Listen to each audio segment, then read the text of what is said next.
And you can't buy them either. So terrible. Well, either way, we'll talk about that later. We are getting the game. It is going to be Dorado, Nubris versus Selfless.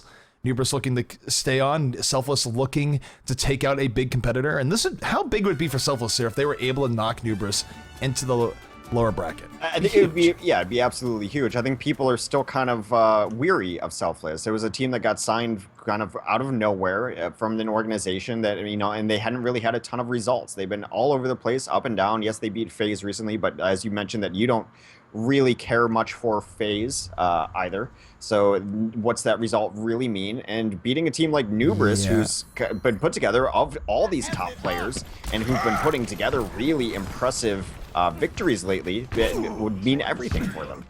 Well, it's one of those things where I would love it if FaZe was good. I would love it if FaZe was competitive, but the reality is that FaZe, for having the sponsor they have and having some of the big players on their team like Mendo, they have not lived up to expectations. And I'm not gonna sit here and just like, you know, talk all sorts of crap about them, but the reality is that you expect a little bit more from a team of that caliber. All right, so they are going to run this Symmetra on defense as they did on King's Row as well. So Vonethil's going to be playing that Symmetra. Buds, I know you love this, on the Trash Mouse, the Junkrat out in play. The other half of his gang, Roadhog, will be played by CoolMat69. Custa will be on the Mercy, IDDQD on McCree. I love that. And Stoop on Reinhardt. All right, meanwhile, taking a look here at the offense coming out from the Selfless. Going to be Rob Wiz on the Reaper, Dak on Lucio, Juvenile on Reinhardt, Spazzo on Mercy, Michael 3D on the Zarya, and Iman GG on the Sim6. There's a point where I was reading that name as like Emo and GG is like, why are you Emo? But no, just Iman GG. So, offense moving forward, and this is pretty standard stuff on Dorado. Neither team going to be hyper aggressive to start this out. They're going to wait for their opportunity. Offense usually not very eager to go right in. If you go right into the courtyard, it's a death trap. There's always defense going to go in and around you, but defenses will go up here on the side, they will poke, and when they think that they have an opportunity, they'll go in a hurry. Yeah, it's kind of weird how they're holding this right side here. It's all the Deadlock gang. They've got a trap down here. They've got, I mean, generally you can hold it just with your Roadhog, so they're going to try to transition through over the edge. Here comes a big fight.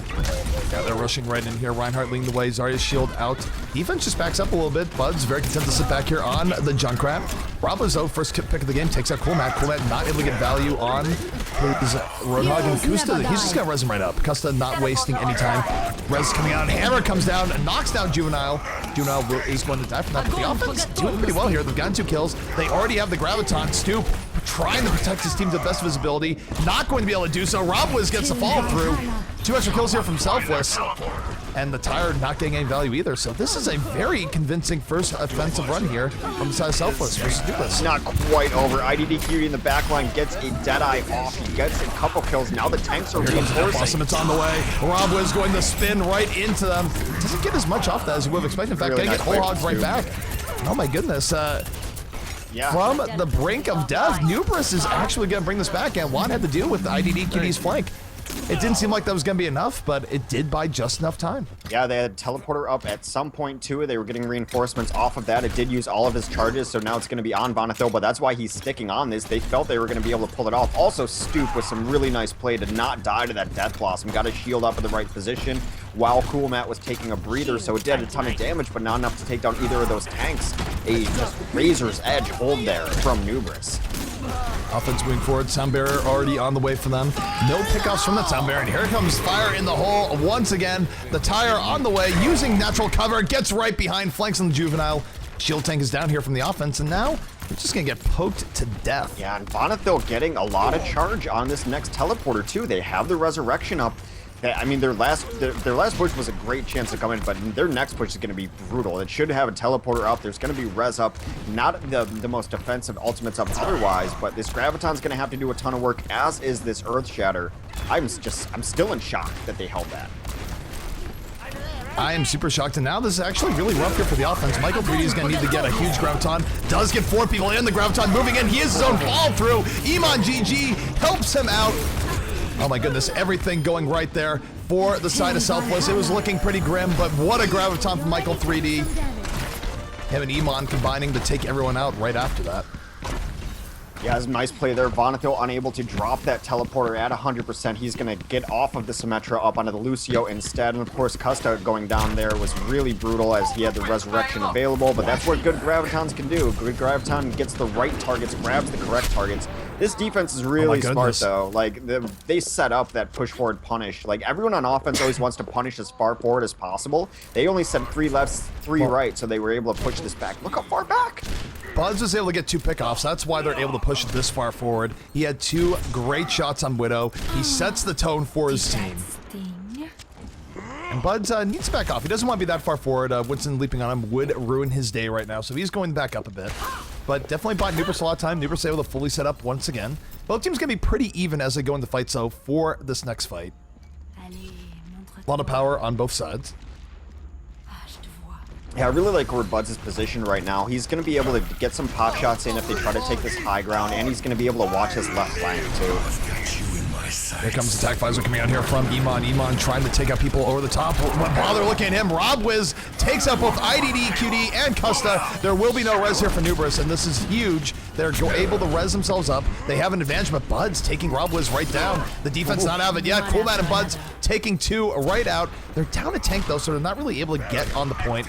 They will have to throw their bodies on here. A moment of Stoop finally rejoins the fray. Down goes Spazzo, and Pat doing so much work in the back of the attack visor as Budz was doing work from the back. They had no business winning that fight. After the Death Blossom took out their Mercy and another kill as well, they brought him back up, so they were fighting 6v4 essentially. Problem was they just lost 5 after that, so the numbers advantage they have was quickly shot away by Budz and Coolmat at the end. They're going to take this different angle here. It has definitely not worked out for teams who tried it, but I think they're just going to try to switch things up a little bit. Budz already takes down Spazzo. That fight might as well be over. IDD on here on the flanking Deadeye. Look at his positioning. He was waiting. Here come the skulls. Will they be able to punish him in time? They do not get on him in time. He does all sorts of damage with that. Even though it's only 1 direct killing blow, partial damage on Deadeye still does a lot. Yeah. And the offense is just completely decimated by that. They have to back out. And Coolman and IDD QD right now are just feasting on them as they take out the survivors. I mean, one of the reasons you push that right side is so you can get everyone behind the tank and then fight so you don't have to deal with the sniper. But Budz was able to take the shot onto Spazzo anyway. Like I said, he killed the Mercy immediately. That might as well have ended the fight. Robwitz comes down through the gateway, gets shot. Budz has been carrying. They got to figure out how to deal with this sniper. Budz has been doing great here. There's no other way of saying it. And now a minute remaining. Nubris looking pretty good here for the hold on second. Still a little bit of time and opportunity here for the side of the offense. They will have a Primal Rage, they'll have Earth Shatter. They might even get a Death Blossom attack visor towards the end of this fight, but a lot is going to have to go well for them here. And the fact that they don't have Sound Barrier is rough because defense, they're going to blow Sound Barrier immediately and try and rush in and end this before they get more ults. And Spazzo is probably going to be target number 1 here. But here they go, they drop the beat there, moving right in. Coolmat about to have Tac Visor up, just laying in the Michael 3D, forces out the Primal Rage, and now Tac Visor is out. He's going to the back, Stoops hits him up with an Earth Shatter. 2 already down. Rez is going to have to come out soon from Spazzo. There's the Rez. We'll bring up the Fallen Heroes, but won't be enough as IDD QD now with the Deadeye fires, takes out Michael 3D. And this should be a full hold from Nubris. So 10 seconds left, Tex. That is going to be it. There were so many good moments that came out of Selfless there. Of course, the push that might have been on first, but then, I mean, the second push also very grand. That kill from Robwitz on his Death Blossom coming in through the top that they just didn't see. That's a really unique way to clear the top. They had the kill onto the Mercy, brought up the res. Then they just got out DPS there. And then, I mean, it was the Budz and Coolmat show. They had no answer for either of them. Budz putting an end to fights before they started a couple times. I mean, you take out the Mercy before a fight starts, not only are you 5v6, you might as well be 0v6 because you have no healing and no resurrection. And then he was just picking people off as they came through the door. They did not account for him being on this upper right side, aggressive on the sniper. Budz with a great game, bringing Widow back into style. I think we'll see that more and more often as teams say, you know what, we still want to run Widow. We think it's going to be good in this situation. We think the other team won't have an answer for it. And the problem with Widow play right now is that a lot of teams aren't all that comfortable busting out the Widow in a lot of situations. And if you're not, and the other Widow's getting good effect, what do you do against the other Widow? Since still, the best counter to an enemy Widowmaker is a Widowmaker of your own if the other Widowmaker is giving you trouble. Well, I mean, it is situational. I mean, it's starting back to be situational anyway, where you're seeing Widow on certain maps. Hollywood's second, she still comes in here and there. Definitely Dorado has been probably her most popular map as of late, especially this second point. On offense and defense, teams are using it to kind of crack it. It's just got such weird different angles and sight lines. And if you can bust it out on teams unprepared for it, you can see exactly what happens there. Even when they're prepared for it, it's just really hard to get to because she's got such escape. She's so far away, especially on defense, that Dorado's a great map for her. What do you see on the defense, though, coming out from Selfless? The defense coming out from Selfless is going to be Spazzo here on the Mercy, Michael 3D on the Hog, Rob Wiz on Reaper, Iman GG on 76, Dak on the Symmetra, and Juvenile going to be on the Reinhardt. So Symmetra coming out once again for the defense of Selfless. So both teams going to be pretty comfortable here with the Symmetra. And for Selfless, their best chance of winning this hex, they just got to hold first. Yeah, I would definitely agree with you. It just seemed like second giving them a ton of trouble. So they're going to go all in on the first hold with that Symmetra. Offensively, Stoop on Reinhardt, Cool Matt, Roadhog, Buds on Farah, now IDDQD, Reaper, Custa on Mercy, Vonathil, Lucio. So it's going to be kind of slow going here. They're both going to try to exchange hooks here. Definitely Roadhog firmly in the meta, as we've mentioned before, as they both poke away. Hook misses from the offense. Michael's going to be holding the right side with his Roadhog on defense, trying to pluck this Farah out of this guy. Cool Matt right now is looking for the hooks. Does have hook back up. Speed boost is on the way. He goes through the shield. Oh my goodness, he finds Mercy. Down goes Spazzo. It's a huge hook by Cool Matt. He knew what his target was, hunted it down with precision. 2 kills coming out here from the offense, but again, let's take a look at Custa. Custa about to have res up, but might not have it up in time. Is actually just pistoling right now to try and build up res. And oh my goodness, got the res up from the pistol. But this feels I'm not sure if this is not right. Might be though. IDDQD does get back into the backline, takes out Robwiz. Matt back into the fray after that res. 3 kills. Spazzo going down again. Spazzo just getting all sorts of hunted down. And Nubris should be able to get to this point. Good play by Custa, able to bring out the pistol to get that ult. Yeah, it's I mean, defense is just pushing back into this corner here, being bullied out by the tank play as they both come in, hits another hook. There goes Michael. Buds is going to just lay on for just humiliation damage. Juvenile caught out all alone. He's going to get picked off too. They're rolling now. Maximum efficiency. They're holding. Things are going super well in their favor. And again, remember, they don't have to bring this all that much further to actually end this game. Taking a look here, the yellow marker is right here. It is pretty close to second, but it's not quite as far as second, and that's going to work out. Look at IDDQD. This is where teams check your corners. IDDQD is sitting right here. He is hoping for the best, hoping that the defense tries it up by going through the top. He's going to find himself a Reinhardt. Wait, he doesn't even go for the Reinhardt. He wasn't even looking at the Reinhardt. They're not even looking at him. He's waiting. What is going on here? IDDQD moves in from the back line. No one checked their corners. IDDQD with the triple kill, donning the cloak of invisibility for that one, I suppose. But oh my goodness, does all of that damage. IDDQD does end up paying for it, but hey, patience pays off. He does get rezzed up a moment ago, will go down. I'm not sure this is actually going to work out here for Nubris, despite all that. The res from Spazzo definitely ruined IDDQD's day, and the defense will restabilize, but even still, Nubris should not have gotten what they got there. That was just... why did these things have to happen, X? Because people don't check their corners. It's always Dorado, too, isn't it? It feels like no one knows that Reaper is still good on Dorado and that he always hides in corners. I feel like it happens more on this map than any other map, that just people don't know Reaper hides in corners and they get death blossomed all the time because they don't check. Alright, so taking a look here at the offense, they're setting up again. Buds does have Barrage at the ready. Vonathil has Soundbearer. Cool Matt able to pick off Iman from long range, and this is a 65 now in favor of Nubris. I'm not even sure Iman's gonna be able to get res here. Spazzo in trouble. Rocket not landing here. Buds not able to kill him, and this could come back to haunt him, but no, he will go down to IDDQD. Buds with the fall through over the top, getting the double kill, looking to make it a triple. Lucio in danger. And this is going to be a good move forward here from the side of Nubris, and that's it. They take Dorado with authority. I'll play the game is what IDDQD did, just because this is a shame done moment right now. I mean, shame, ding ding, shame. Iman though gonna get play the game, so they're saved. That's awesome though, because it's the best skin in the game and a great intro. Fire at will. We're gonna be going to King's Row for map number 2, so we thought they were actually wanting to go to Hamura, but that's not gonna be the case at all. No, Hanamura. I think no one really wants to go to Hanamura. I think it's just a threat. I want to go to. I love watching that. The teams might not enjoy it the most, but come on, Hex. Well, if you like Hanamura, you got to be rooting for Selfless in this next map. Then they had their moments, though. I thought that, I honestly expected them to be pretty outclassed. But aside from Bud's reign of terror, they had a good first push there. They looked all right. The first point defense was not anything to write home about either. But their offense looked okay. I think generally that's where the divide happens between Overwatch teams. Is offenses can play pretty standard. These maps are, in general, favored a little towards the offense here and there, but the biggest gulf between the best teams and the lower level teams and the middle teams is always how well can you play defense. And I think the Selfless needs to step up their defensive game if they want to have a chance to take this next map, King's Row, off of Nubris. All right, so both teams ready here. We're not going to waste too much time here. We're going right into it. Letting know casters are ready, and this is a great thing on Best Out 3s. We just go right into it, one after another, no delays, very little overtalk. It's beautiful.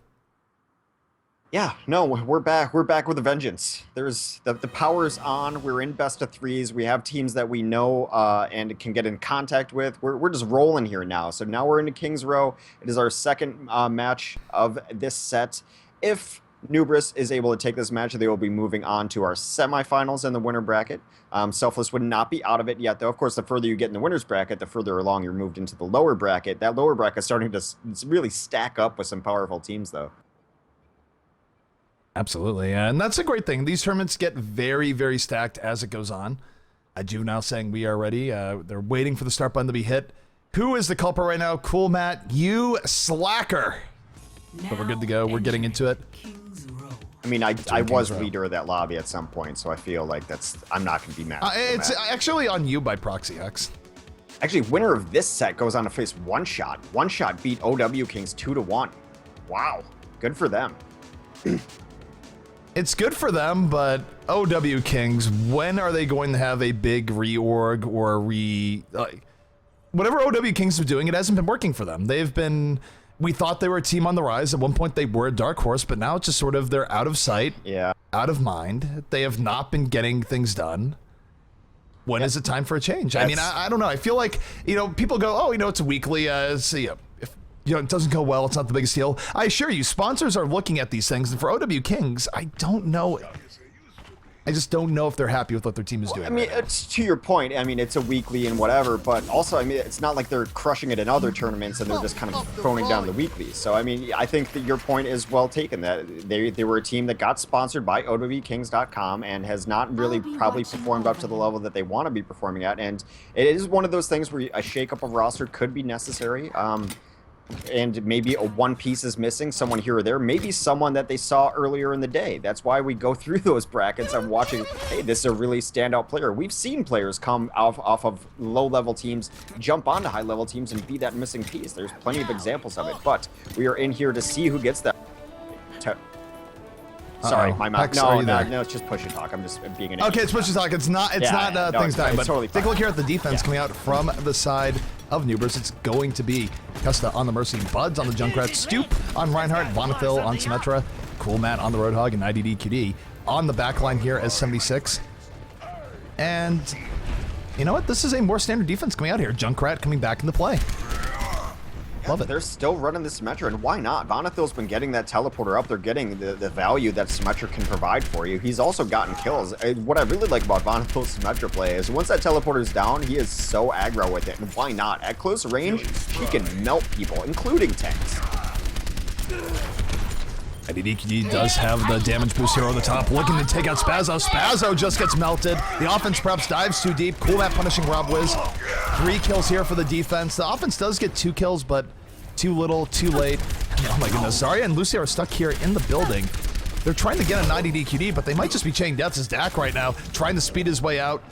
Will heal himself a little bit, so we'll see how this works if they can live for long enough. But here comes Vonethil. Dak, where are you going to go? He is off on an island right now, Hex. I always say, whenever you see Symmetras on the left side of the kill feed, that is doubly bad for the offense. He's free. He has reached freedom. All right, so Dak will live to fight another day. Good wall riding out of him. He will not stagger that down. But Vonethil did kill Michael with his beam up close, which means Vonethil has a teleporter, which means Vonethil is going in the back lines already to drop his teleporter. Fire in the hole. Buds waiting for it, going to come in. And even though he doesn't get killed there, he almost takes out Rob Wiz and forces the defense back. That's still pretty worthwhile. Yeah, they feel very safe on defense, so much so that Bonnethil just took a 5-minute walk up to the top end, puts this Telly in a really cool reinforcement spot. It's going to be tough for them to go deal with it as they're not running a Pharah. Maybe take a look at this. IDDQD, very comfortable sitting here in the back, getting damage boost in. Damage boost at 76 does so much damage. And for people who are wondering, where's the teleporter? The teleporter's right up over here. Yeah, you're right. It's pretty far back, and it's pretty well protected. Bonnethil just chunked 2 people down with an orb, including Spazzo and Iman. That is not how you want your don't push. fight the hotel versus Junkrat like this. This is not what you want to do. Yeah. Everyone reinforces. Buds with the follow through in the back. Stoop just swings the hammer. 3 people bite the dust. Brutal. They need to find some way to either dislodge or ignore this Junkrat, because they were just absolutely getting murdered by him. They should probably just try to come around through the right-hand side, take a different angle over the top, maybe. No offense moving in. The sound barrier comes down there looking for an opportunity. Rob was already pretty darn low to start the sound. Bud's able to take out Spazzo. There's not going to be a res. And the offense is doomed. Down 3 people, now 4. They need the back out. Over. Iman just running away, running for his life with Dak in company, and they just go all the way back in their spot. Look at this. Oh my goodness. What else are you gonna do? That is not what they want here, and now 55 seconds remaining here, and Too late to switch, too late to do anything else. You have to roll with what you have here. They're going to try to hit a Graviton, Earth Shatter, maybe a Death Blossom will be up by that time, and just hope for the best. They're going to go aggro. Graviton Surge on the way over. Michael 3D does bring in 2 people. They're looking for fall through, but it's not going to happen. IDDQ in the back already gets 2 kills to start this out. Oh no, that Spazzo's still alive. Spazzo's looking for the res. 4 people to be rezzed up. Matt not able to finish him off before the res comes in. And will this be enough? This could be the last gasp here for the offense. Rob Wiz with the Death Blossom in the back, waiting to drop it in just a moment. Taking on cool Matt, not able to take him out. The Mercy on Roadhog, so durable. And here comes Death Blossom, but no, IDDQD just crunches him immediately. 10 seconds remaining, and this should be a full hold here from Nubris, and has been a more dominant game than I was expecting. Stoop just charged from the top rope, and we saw that teleporter over top earlier. He came in off of that, decided he was going to charge from a high level, actually got the pin on it.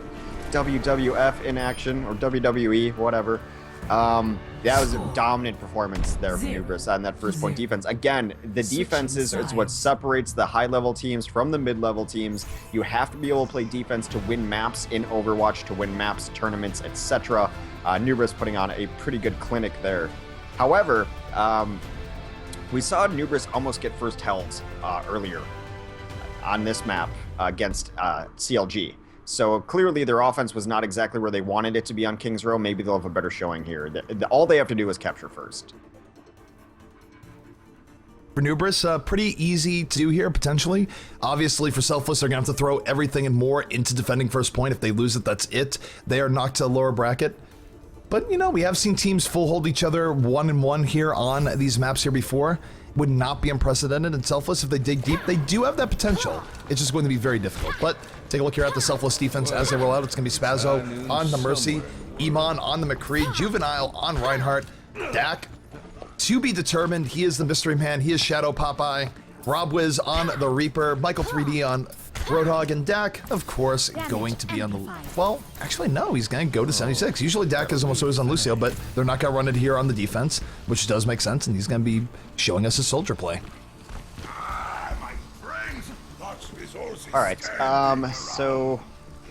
Yeah, nothing really out of the ordinary for this offense either. But yeah, it's always nice to be able to get supports onto... DPS classes. They're always very happy to come onto it. I had someone message me the other day like, I usually play support and you totally missed me, played my Soldier 76, I was so good on it. But that's definitely something we see top level teams be able to do. So Dak on that Soldier 76 you mentioned, going to be super interesting to watch. Nothing out of the ordinary here from the offense. They're just going double support, triple tank, kind of double tank, and double DPS, you know, because Roadhog is both of those things. My goodness, they start out with a bang here on the defense. They take out 2. Nubris tried to blitz right in. They lost 2 people right away. IDDQD still alive. He's going to have to wait for him out. And no, just when you think he's out, he gets hooked right back in. Rob Wiz going to be the finisher there. Good defense coming out. And they just charged Iman to full ultimate status here, Hex. Yeah, that went about as badly for the offense as it could have gone. They tried kind of something cute going through the angle, knowing that, like, hey, there's no Junkrat here. We can probably go through this hotel, but did not work out at all. Rob Woods in the Deadeye back from line. Iman here in the back, looking for the Deadeye. He's going to hold it and actually says, hi, Noon, just kidding, not using just yet, but he's going to get hooked in by Cool Matt. Maybe he should have fired it off anyways. 1 kill here for the offense. Nubris there, moving in, make it a double kill. Michael 3D, whole hogging Buds right back, but Custa says no, going to get the res. Spazzo has already resed here, so this is it. No more retries for anyone in this fight. As Michael 3D Buds trading off kills, both on the point, but a big graviton hooks in 3. That is going to be it, Hex. Nubris taking control of this point. The defense will not be able to get back here in time, and that's GG. I mean, the map that you guys didn't see against CLG was much closer on Kings Row between Nubris than this map against Selfless. I still had yet to know what Selfless is as a team. They're kind of in the melty category for me that I don't know enough about them. They seem to always be in everything and there's games, but they just got rocked on Kings Row. I mean, like I said, CLG looked better on Kings Row against Nubris than Selfless just did there, so still, they can fight their way back in the lower bracket. Maybe they'll end up fighting CLG in the lower bracket. We'll see, and then maybe that grudge match will be resolved. So, Nubris still moving on against One Shot. That should be a good one. I feel like they played together recently. I'll have to look up team histories, but definitely Nubris is the favorite. One Shot has been surprising everyone lately, though, so it should be a good set that we're going to be heading into. I just have to see here, take a look here at the bracket. So yeah, One Shot versus Nubris. I would not count One Shot out here. One Shot has been leveling up their game time and time again. We're going to go right into it, into the winner's semifinal. We abhor overtalk. We try and avoid it when we can. Though we try and make it entertaining when it is in progress.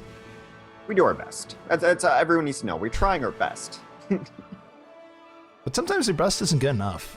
And then it's just failure. And Twitch chat calls us on it, and it's terrible. And we are but humble servants to Twitch chat, Hex. That is our role in life. There's worse things, I suppose.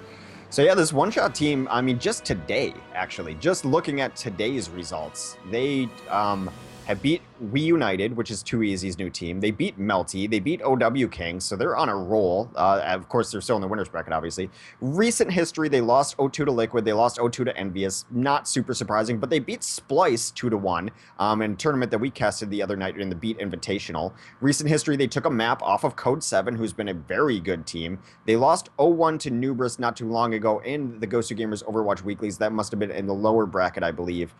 So they have a recent history against Nubris. They lost 0-1. I think we watched that game, though, and I remember it not looking too bad for One Shot. So I think they could give them a game here for sure.